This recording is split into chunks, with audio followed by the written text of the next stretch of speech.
सभी परमपिता परमात्मा के मुख्य नाम का उच्चारण करेंगे।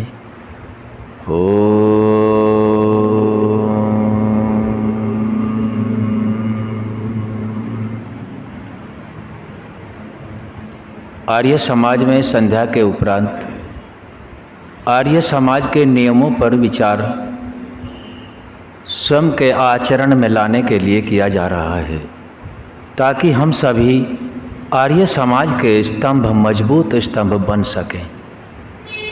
यदि आर्य समाज के नियमों को ठीक ठीक प्रकार से जान करके अपने ज्ञान और प्रयोग में नहीं लाया जाता तो आर्य समाज का मजबूत स्तंभ नहीं बन सकता।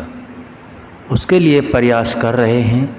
आज का 9वां नियम है, प्रत्येक को अपनी ही उन्नति से संतुष्ट न रहना चाहिए, किंतु सबकी उन्नति में अपनी उन्नति समझनी चाहिए।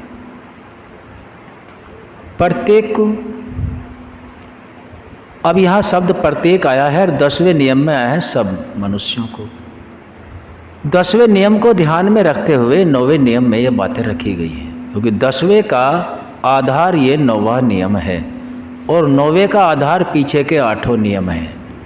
ये सब कर्म से हैं। आगे सब मनुष्यों आया है और अब प्रत्येक आया है। प्रत्येक जितने भी 8 नियम को व्यवहार ज्ञान में ले आए हैं, वो सभी जो अज्ञानी पुरुष है, किसी को मान लिया अपने खेत का ही काम करना है, ज़्यादातर देखा गया है भैया हमारा तो हो गया, अब किसी का हो या ना हो। तो ये आर्यों का सोच नहीं है।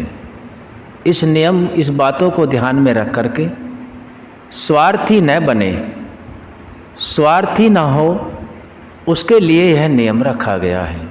जो अपने में ही जीता हो, अपने लिए ही करता हो, अपने लिए ही भोजन बनाता हो, अपने तक ही ज्ञान को सीमित रखता हो, अपने तक ही अपने धन का प्रयोग बढ़े हुए को भी जमा करके कुंडली मार के बैठा रहता हो, तो वहाँ तक यह नियम उससे ऊपर की बात करता है कि हमारे अंदर से स्वार्थ निकले और स्वार्थ की जगह क्या आ जाए? पुरुषार्थ आ जाए, परोपकार आ जाए, क्योंकि परमात्मा का गुण स्वार्थ नहीं है। परमात्मा का गुण पुरुषार्थ परोपकार है। आत्मा के कल्याण के लिए परोपकारार्थ संपूर्ण सृष्टि में सभी तत्वों को बिल्कुल फ्री में दे रखा है। बिजली का बिल हम भरते हैं लेकिन सूर्य का बिल आज तक नहीं आया। जल का भी बिल भरते हैं लेकिन जल का नहीं आया। तो हमें इस तरीके से अपने अंदर परोपकार की भावना जागृत रखनी है। ये नियम हमें देता है। जब हम सब प्रत्येक जो इसके जानकार हैं, आर्य समाज के सच्चे ईश्वर के शुद्ध चेतन स्वरूप को जान चुके हैं, आत्मा के स्वरूप को जानने का पूरा प्रयास किया जा रहा है, आत्मा को मिले हुए परमात्मा के द्वारा साधनों को जानने का पूरा हम प्रयास करते हैं, और आर्य समाज का स्तंभ नींव का पत्थर जो नियम है, इन पर हम प्रयास करते हैं, तभी वे प्रत्येक मिल करके अपनी उन्नति से संतुष्ट न हो। जो कोई हमारे भाई या हमारे ही साथ में है या अन्य भी हैं, तो उनको अपने व्यवहार से हम प्रेरित कर सकते हैं। जो इस समाज से कोई जुड़ा हुआ नहीं है, हमारे आपस के इन व्यवहारों को देख करके इस समाज की संख्या दिन दूनी रात चौगुनी बढ़ सकती है। तो ये अपने आचरण में लाना है। तभी ऋषि ने यह 10वें नियम को और पीछे के 8 का आधार मान करके 10वें का ये आधार बनाया 9वां। यही नियम रखा कि प्रत्येक को अपनी ही उन्नति से, अपने घर में नहीं बैठना, संतुष्ट नहीं रहना, स्वार्थी बन के वहीं तक सीमित नहीं हो जाना, क्योंकि इससे एक भारी नुकसान हो जाएगा। स्वार्थी तो बनेगा ही बनेगा, लेकिन आलस्य और प्रमाद भी बढ़ेगा। विद्या बढ़ गई, बांट नहीं रहा, तो अभी आलस्य प्रमाद बढ़ेगा। धन बढ़ गया तो औरों से काम कराएगा, वहाँ अहंकार भी जन्म ले सकता है और आलस्य और प्रमाद भी घर कर सकता है। इसलिए वह शांत न रहे, जो आसपास के जितने भी हैं, क्योंकि उसका बढ़ा हुआ धन, यदि आसपास में किसी के पास धन या विद्या बढ़ी हुई नहीं है तो वे उसकी हानि के कारण हैं। और यदि आसपास में अच्छी वृद्धि हो रही है, पड़ोस हमेशा सुखी रहना चाहिए।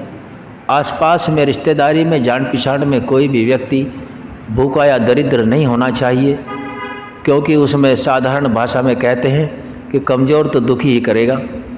इसलिए उसकी उन्नति भी अपनी उन्नति समझनी जरूरी है।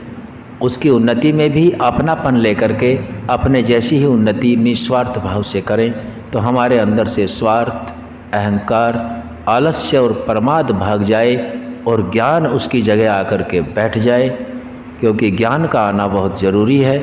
जब ज्ञान विद्या वहाँ आएगी, जमा होती रहेगी तो विद्या को वहाँ से भागना पड़ेगा। और यही ऋषि का मंतव्य है कि विद्या 8वां नियम रखा गया, और इन गुणों से जब विद्या आ गई और प्रत्येक को जैसी जिसने कहे शरीर की उन्नति करी हो या आध्यात्मिक जगत में आत्मिक उन्नति के लिए उन्नति करी हो या समाज में कोई प्रतिष्ठित पद को प्राप्त करके सेवा परोपकार भावना बिल्कुल अपने बिना लोभ लालच के, बिना किसी डर के, बिना शंका के, बिना भय के परमात्मा की तरह ही परोपकार करने में लग जाए, ये पद प्रतिष्ठा, आत्मिक उन्नति, शारीरिक उन्नति सभी की हो जानी चाहिए। 10वें नियम का यह 9वां नियम आधार है। हमने 9वें विषम नियम के विषय में बात को सुना, समझने समझाने का प्रयास किया। आप सभी ने ध्यान से सुना। बहुत बहुत धन्यवाद। ओम।